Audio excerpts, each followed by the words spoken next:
شب یه چیزی میخوام بگم عمل کنید، اینو میخوام یادگار براتون بگم، اما تعهد اخلاقی این سری در این عمل هست که خدا شاهده، نمیخوام بگم این سرش چیه. رسیدید خونه هاتون یه کاری بکنید، شرطش که منم دعا کنید.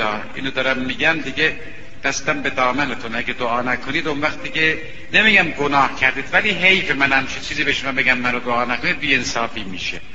منم شما رو دعا میکنم امشب حتما و حتما یادتون نره، سریست که نمیتونم باز کنم.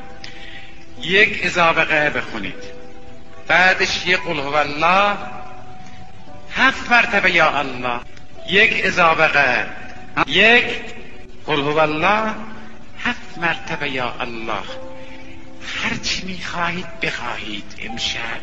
این چی میگم تکرار نمیشه ها، کلا سرتون میره، یه سریه.